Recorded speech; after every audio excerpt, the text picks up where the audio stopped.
From humble beginnings.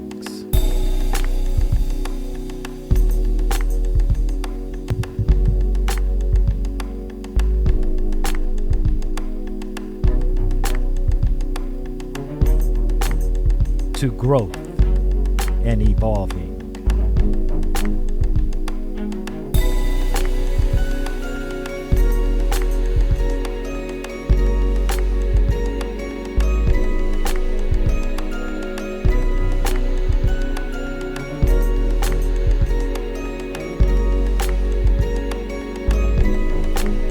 And the arrival.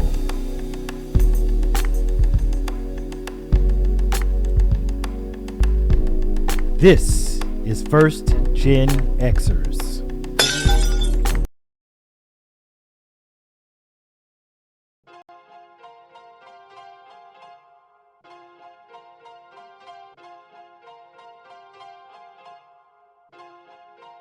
Poetic beat, poetic beat, poetic beat.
Welcome to the classroom. Class is officially in session.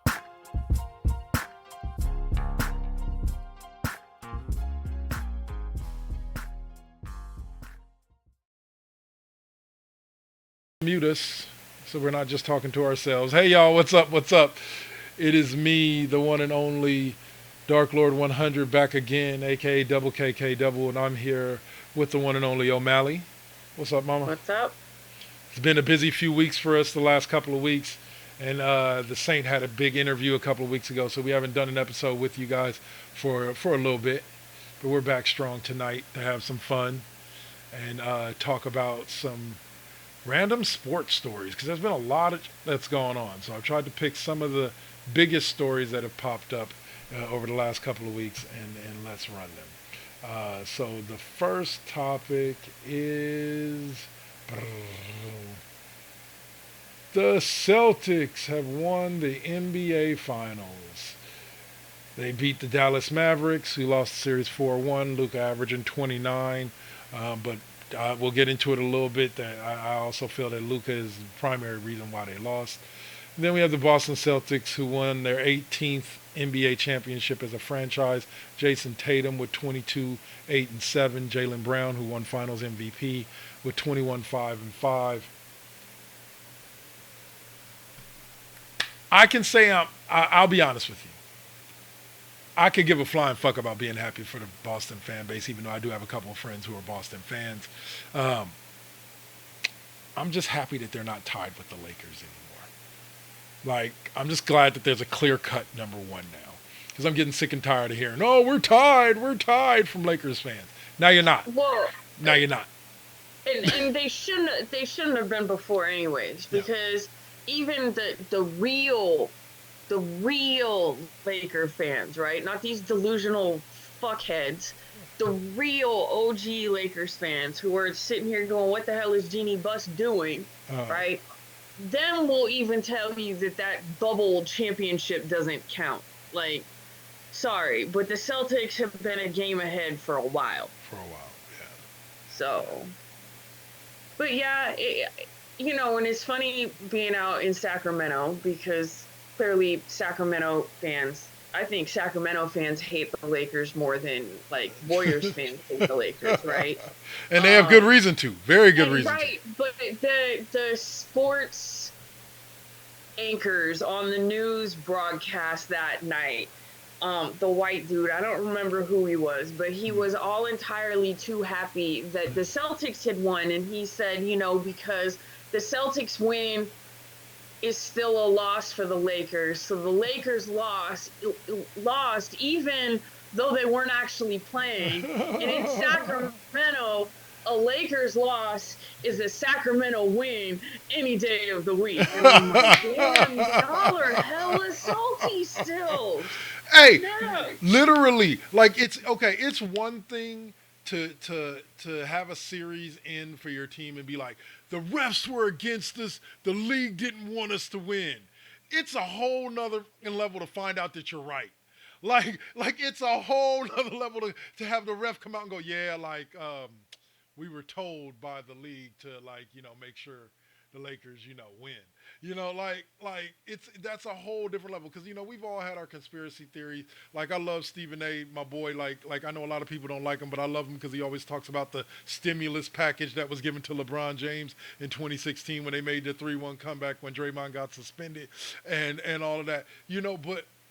But we can all look at that and go, yeah, as much as we think that is, realistically, we can look at that and go, okay, Draymond got himself suspended. So it may not have been the league really like trying to sabotage the Warriors. Okay, that makes sense. But like literally with this one, the ref, I think it's Brian Denny was his name, or whatever, came out and said like outright, like, yeah, we were told to call it in favor of the Lakers. Like I can understand why 14, 20 years later, Sacramento stands are still like, yeah, fuck the Lakers. Yeah, just Right, and wasn't it, like the ref that was one of the refs that got into a shit ton of trouble and all sorts of craziness. So yeah, I get it.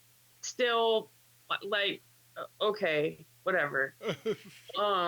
But what I did, this was some funny shit because the internet has been going crazy since Juneteenth and Kendrick Lamar's concert, right? The pop out. I okay. don't.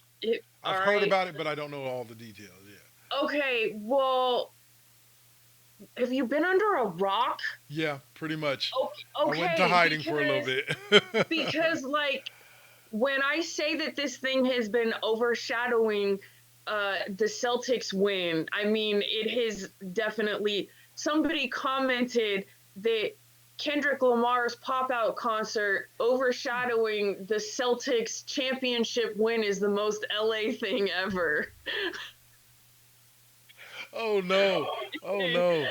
I mean, yeah, but It's there is there's some salty ass Lakers fans right now too. Oh, I know one of them. Um, I know one but of them. we yeah. Yeah.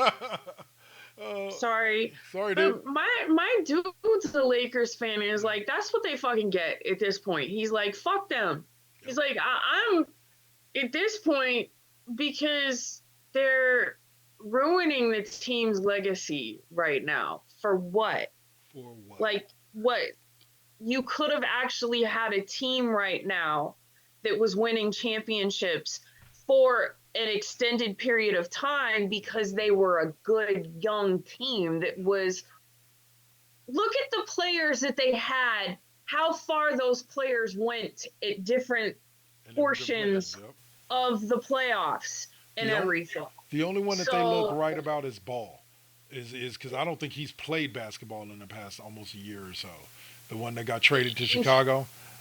in, injuries Yeah. and So yeah, so that's the only one that they dodged a bullet. But Brandon Ingram has become a beast in New Orleans. Fucking like almost everybody that they got rid of to please his highness has hmm succeeded elsewhere. And could you imagine the team that they would have right now if they had all of them on the same team? They would have right. squad. You also probably wouldn't have let Russell go in the first place, and he would have developed with those guys. And but see, that's the other thing.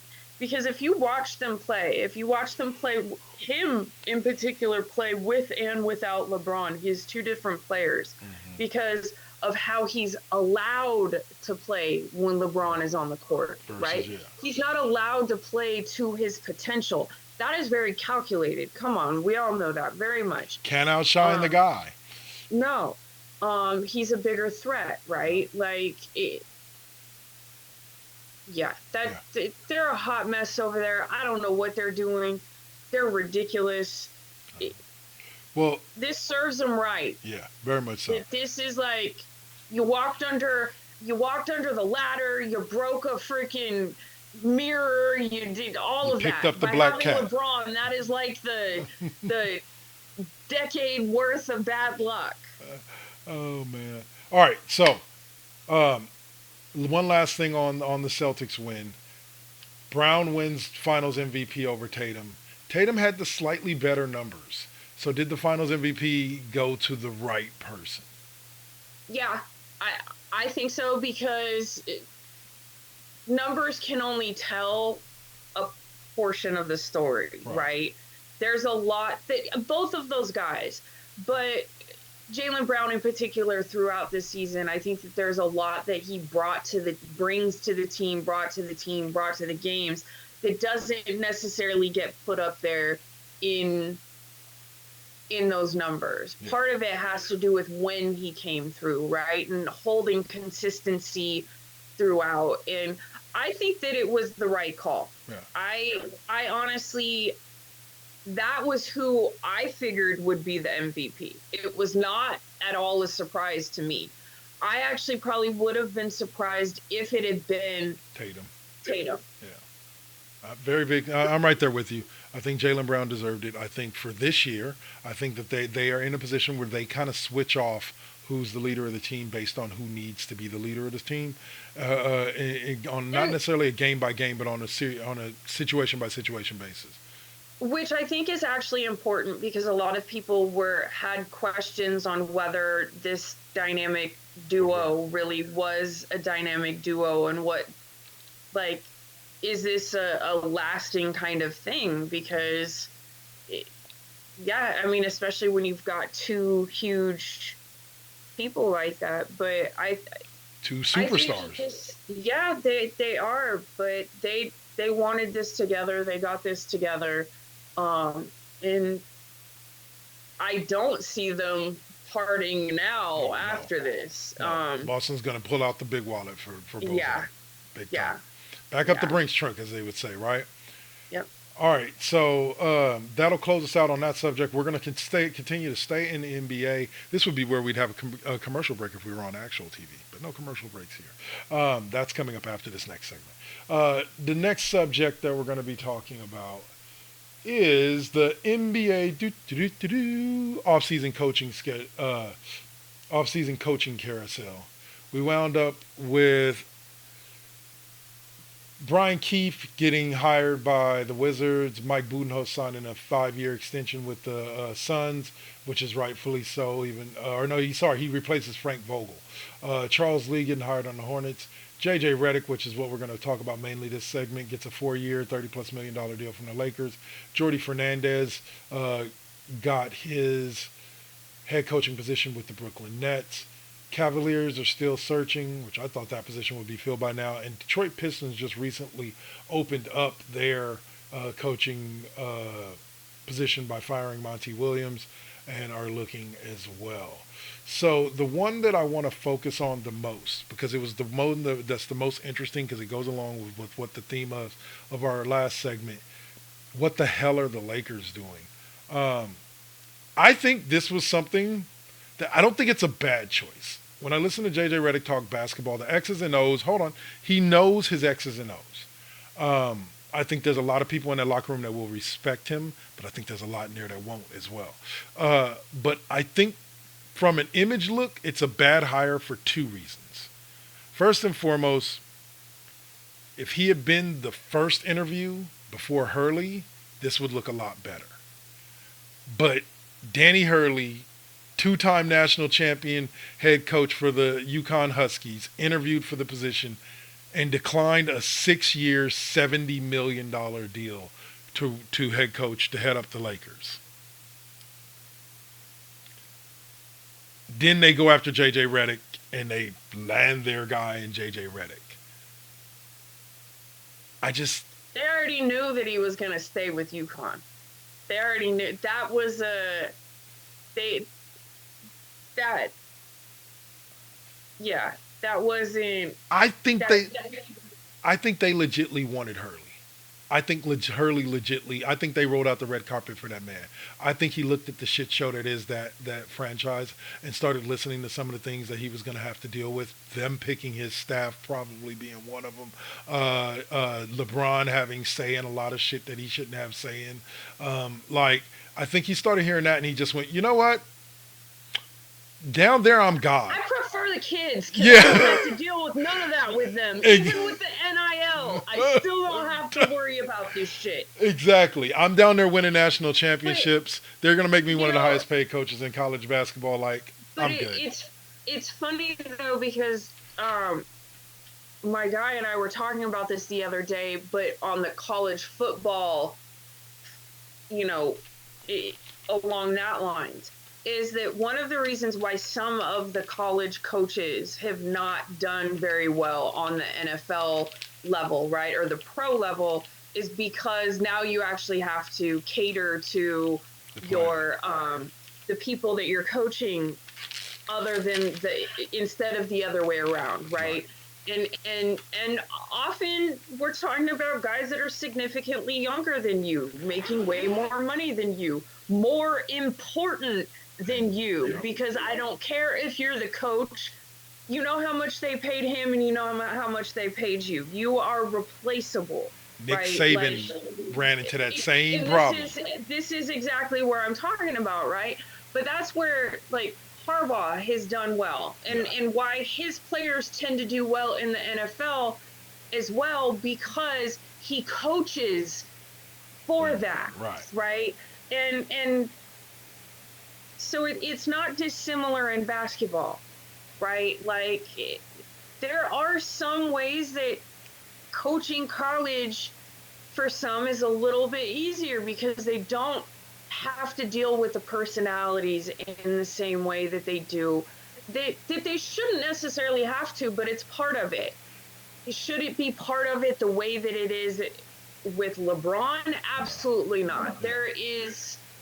That's to a different level and a different degree. We're not talking about Jamarcus Cousins on the Kings and that coaching carousel that went along over there, right? Because they learned after 3 coaches later that, maybe he's the problem and we should send him somewhere else. And I'm right there with you in the sense that, I'm right there with you and all that. But here's also something else that people forget this little bit factoid. Mike Krzyzewski turned down the Lakers as well. They went after him back in his Duke heyday, and he said no, thank you. This is not that abnormal of a thing for a top tier college coach to look at the program and go, no, thank you.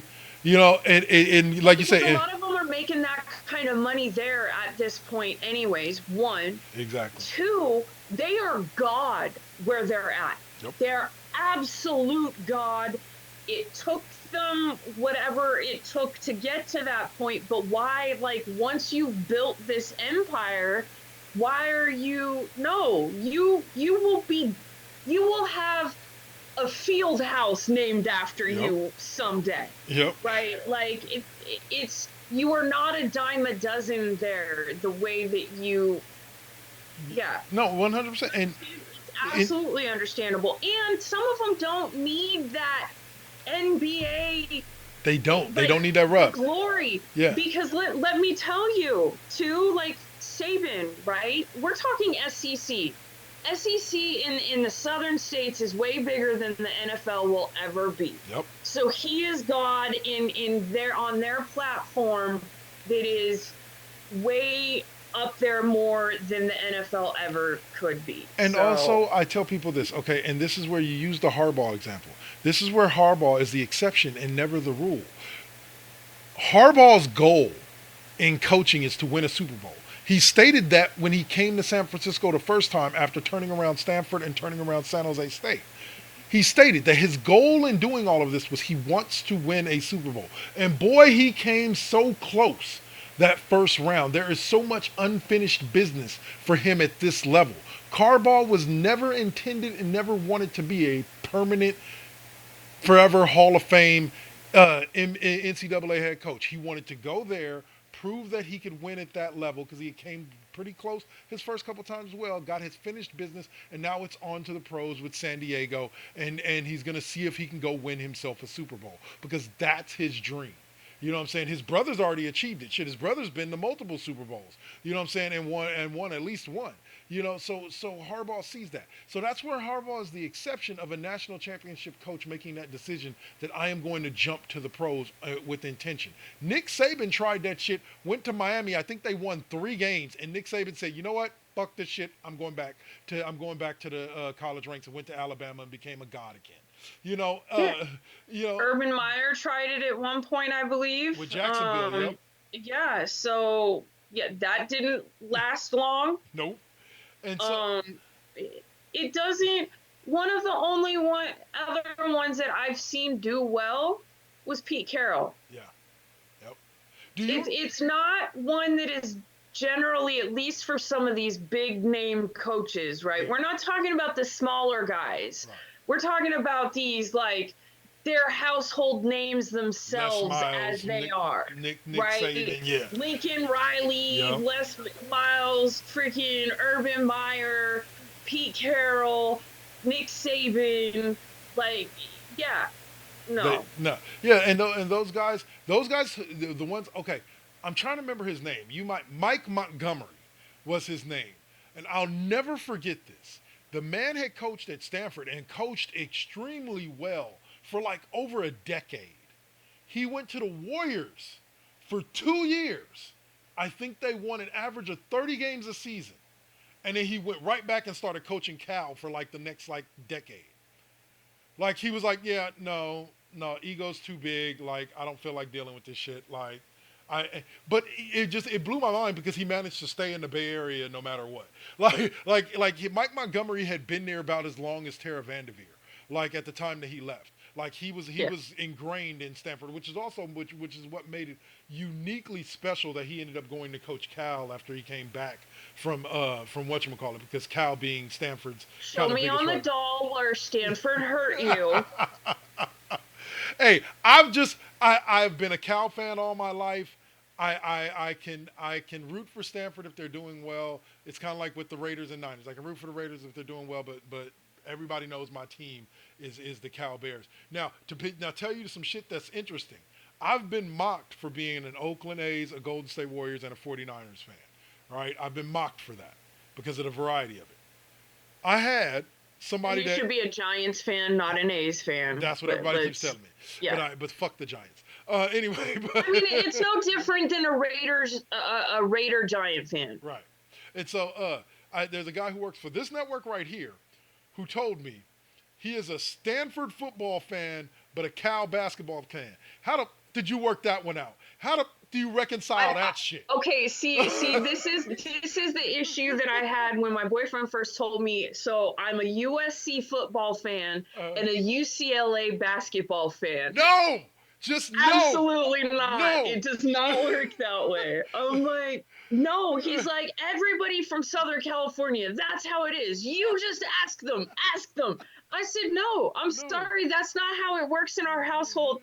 No, it is USC 365 days of the year, 366 this year on leap years. So no, there is no USC for football and UCLA for basketball. No. You can fuck all the way off with that crazy ass shit. No. That gives me that look, if I'll remember, is early 2000s, mid 2000s commercial where there's this lady and she has all these pictures on her wall and she's like, look, I posted all these pictures to my wall. I'm Facebooking. It doesn't work that way. None of this works like that. Like, I don't know what you're talking about.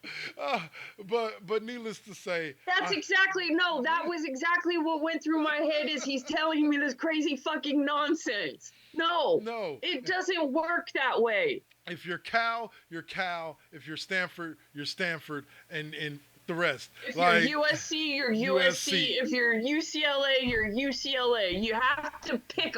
It's because in his excuses, yeah, but it's not like that, you know. In the pros, I said, yeah, because the pros don't all. Not everybody has all the teams. It's not the same thing. Okay, it's not. Because you can be a San Francisco 49ers fan. What happens when your child goes to USC and you're like, I'm sorry, hun, I don't cheer for your school, regardless if you're playing or not. You know, during basketball. I had a homeboy of mine take me to a Cal-Oregon game, and the son of a bitch didn't tell me till we got there that we were sitting in the Oregon section. So I'm there wearing my Cal jersey, and he's sitting there trying to get me to go Ducks. I'm like, no. I don't care if we lose. Bears all day. It was quite a fun game to go to, though. Haas Pavilion is actually a very intimate setting for a basketball game. But anyway, all right, so we're going to go into commercial break on that. When we come back, we're going to come back on a little bit more of a somber note. As you can see on our ticker, we'll be discussing the life and times of what I consider to be one of the greatest baseball players to ever play, even though I never witnessed him play myself, just being told by the many people that had, and that is the Say Hey Kid, Willie Mays, who died at 93 this week. So you're watching The Classroom right here on First GenXers TV, as it says across the top of your screen, and we will see you in about 2 minutes after the commercial block. Peace. All right, and we're clear. Wait, I'm not. Keep it. You got to keep it lovely. You got to keep it. You got to keep it lovely. Success comes right after the struggle. I ain't even giving up on whatever I wanted. The tragedies I've seen, I can't even stomach. Most of y'all weak as shit and would've started running. Every time I make it back to the crib, I'm thankful the Most High let me see all of it. Grateful I'm lovely, and I'm being real with this. Please don't judge me, I'ma stay on my shit. I'ma keep it.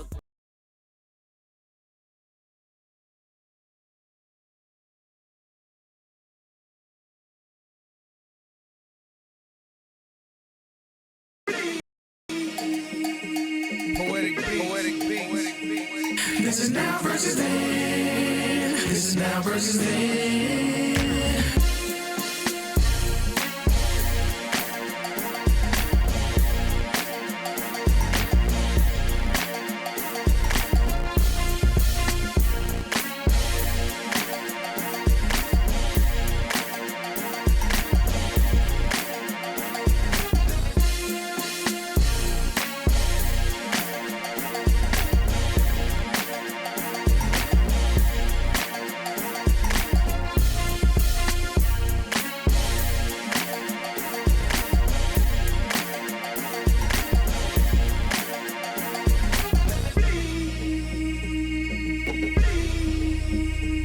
This is now versus then. This is now versus then. This is now versus then. This is now versus then.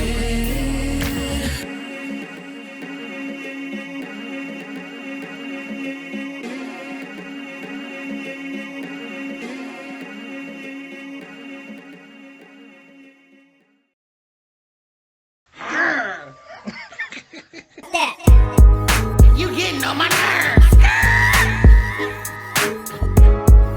You getting on my nerves. Gang, gang, bitch. You getting on my nerves.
This is now versus then. This is now versus then.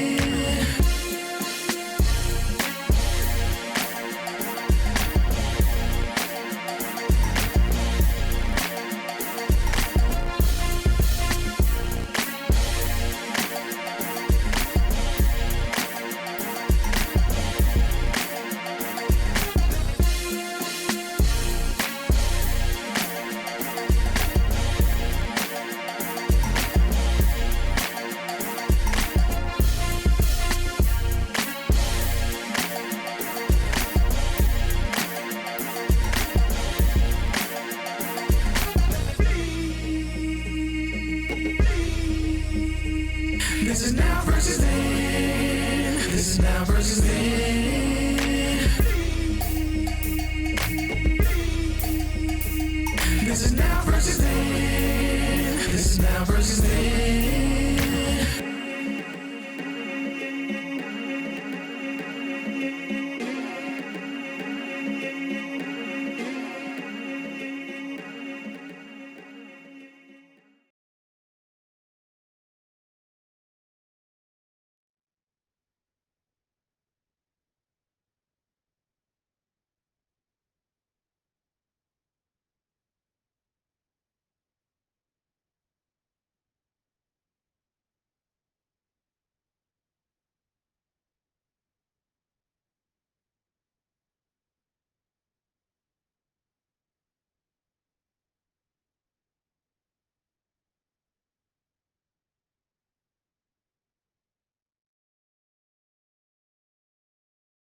Muted. There we go. What we got going on here is we got a shout out going to one of the greatest baseball players to ever pick up a baseball. His name was Willie Mays Hayes. No, that was the guy off of Major League. His name was Willie Mays. Say hey kid, Willie Mays. 24-time All-Star, one-time World Series champion. The man was a two-time NL MVP in 54 and 65, won the NL Rookie of the Year in 51, 12-time Gold Glove winner, one-time Roberto Clemente Award winner. He was an NL batting champion in 54, home run leader in 55, 62, 64, and 65, and four-time stolen base leader. Tons of other achievements. The man was a gift from God when it came to baseball. One of the first, what was considered five-tool players. He could literally do everything on a baseball field. And from what I've heard left and right, one of the nicest guys you could ever know. With this week, we lost that legend, that Hall of Famer, Willie Mays, the Say Hey Kid, at the age of 93. Like I said, like I said earlier on Cheap Up, never got a chance to watch the man play live or even I saw a few videos. One of my favorite factoids that I ever heard about him was on when they were talking about his death on ESPN, and ESPN said that Willie averaged about 25 to 30 home runs a season and finished his career with 660. Now, for those of you who don't know a little bit of history about Willie Mays, there were 2 seasons that he missed because he went to go fight in the war. So there's some that's saying that if Willie hits his average of 30 apiece, he breaks Babe Ruth's record before Hank Aaron even does it. And so, when I say Willie Mays was one of the greatest baseball players ever, there are many within the industry that consider him the best baseball player to ever pick up a bat, pick up a glove. Your thoughts, OMalley, on the death of Willie Mays? Well, I mean,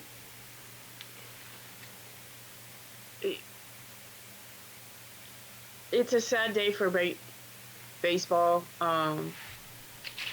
In particular, I think San Francisco and the Bay Area were hit fairly hard with this, because not only was he who he was to baseball in general, but he's very beloved.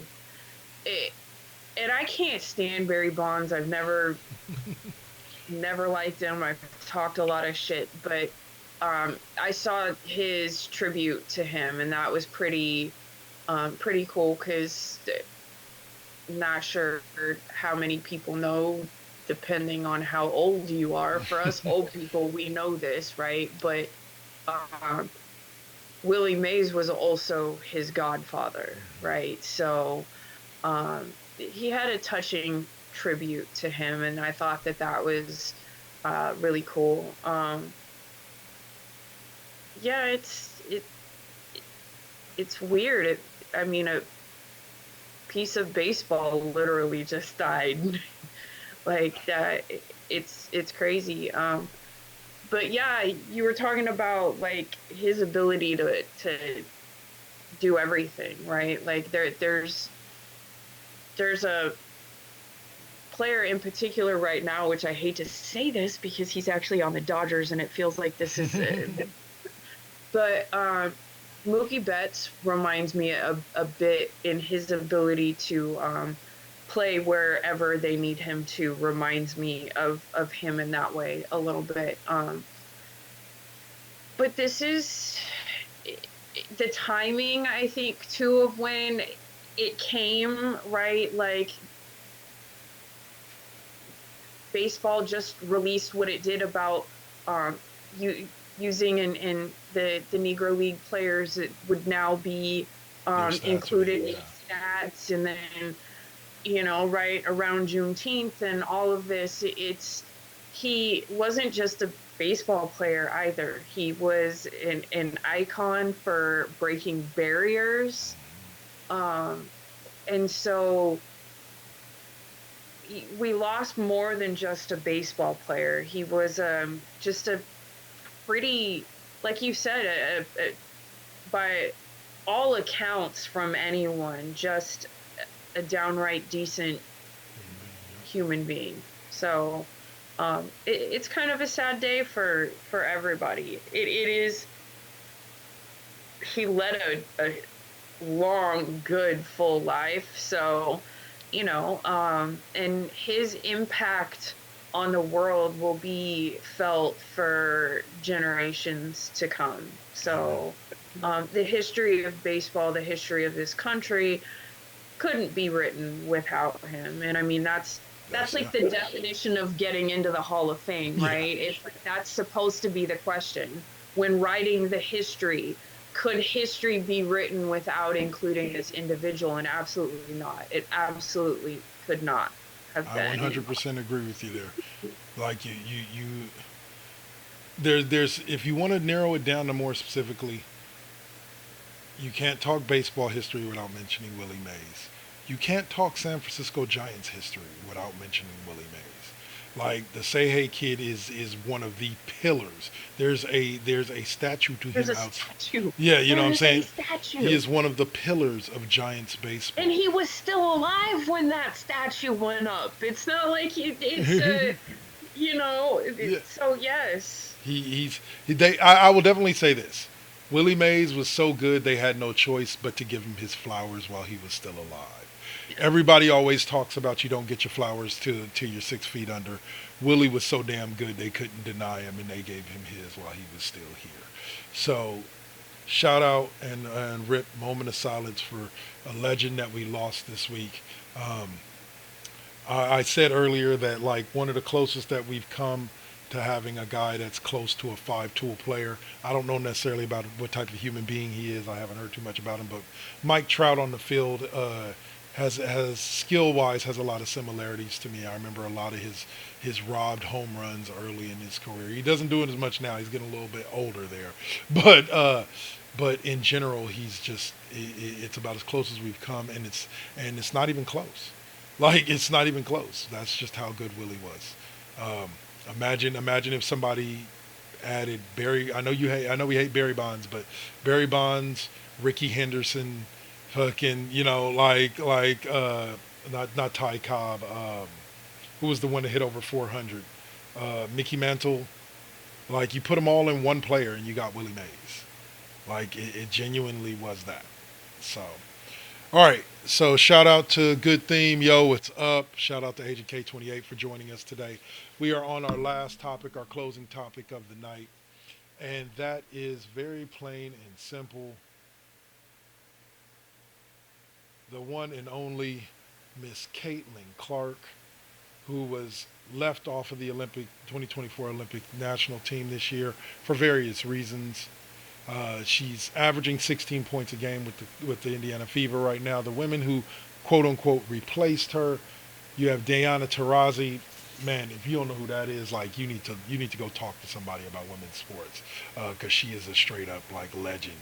For the Phoenix Mercury guard, and Sabrina Ionescu,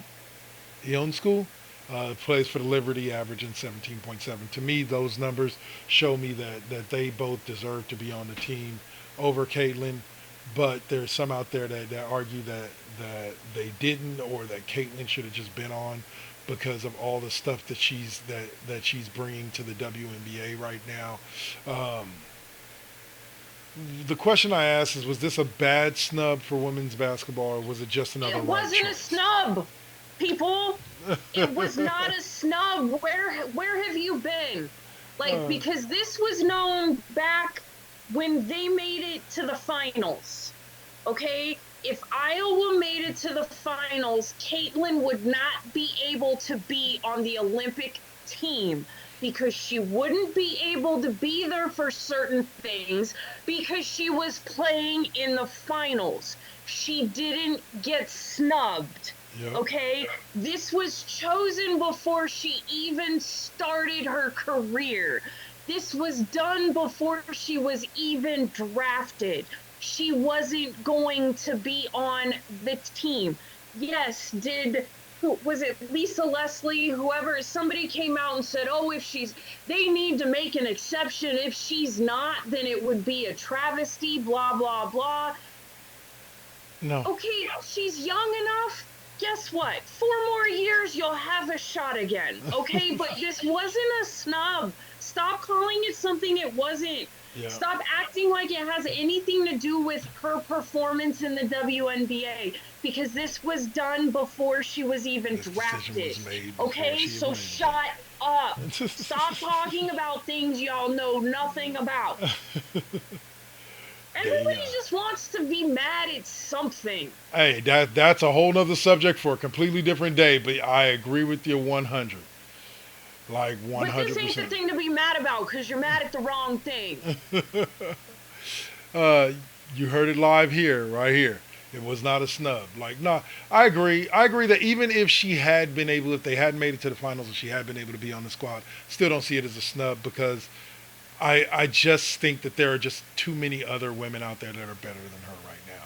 She is great, and she put up great numbers, and she's great as far as generating eyes on the sport and on the WNBA. But she's not one of those players that's just so much better than everybody else. She's not.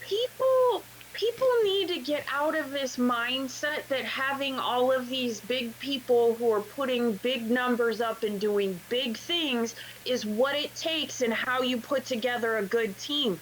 Sometimes all of those big players don't play well together. Yeah. Sometimes it's good to have a few who don't have the egos, who don't have this stuff, who maybe on paper aren't as good as some other people, but guess what? On the court, they play more cohesively. Yeah. That's why you don't just pick players based on, you have them come to work out based on who they are, right, but you put the team together based on who plays best, who meshes well. Because sometimes, whether it's talent, abilities, how people play, egos, right? Just because people are the best on paper or even technically on their teams on the court, players' teams have a lot to do with why players are as good as they are as well. Right, 100%, 100%. Attitude and ego. Sports at the end of the day, folks. Attitude and ego. Some of these players don't know how to play like a team player. I'll say attitude and ego have cost many a teams. Have cost many a team's championships. Yeah. It's honestly just that simple. But 100%, like I said, I don't think that in any way she was her being left off the team. I'll put it to you like this: if this were her 15th year, and she had always played really well, and she never made the team, I can understand somebody saying she got snubbed or being upset about her being left off the team. She's a rookie. trust me, there's going to be at least 5-6 more Olympics in her future where she's going to make the team, and she's going to be on the team, and she's going to go play for gold. So like, this is the first opportunity. Also, give the girl a break, man. Yeah. Let her relax. Let her have some time off. Because it's not like her season ended at the regular basketball season. Like, let the woman have some time off. Let her recuperate. Let her just chill. Let her breathe. And understand that the people who are putting this team together know what they're doing more than any of us do. Very much so. Very much so. All right, so that's going to wrap it up for us for this week. We will be back again next week at our new start time, 6:15, 6 p.m. if you want to jump in the chat room early. And we will see you guys then. You can catch me next tomorrow night, Monday night, for Madden Mondays right here on Twitch. And then you can catch me again over on our Live 365 station. I'll pump it all day. Go check it out. Classic content if you want to hear this lady. A lot of this lady on West Coast Bias every night at 9:05 for a couple hours. Herself, Suave, Duel, and myself from back in the day when we used to do this on Spreaker. So be sure to join us next week. Be sure to check us out over at Live 365. Next up and closing out the night will be MBT Deuce with the Saint, Agent K28, knocking out, bringing them those tunes. So that's it. Y'all have a great night. Any last word for him? Fuck LeBron. As always. For good measure. Peace. All right. Let's see. All right. So our start time from now moving forward then will be 6. Which way do you prefer to get the link? Because I can do it through Zoom and I can do it through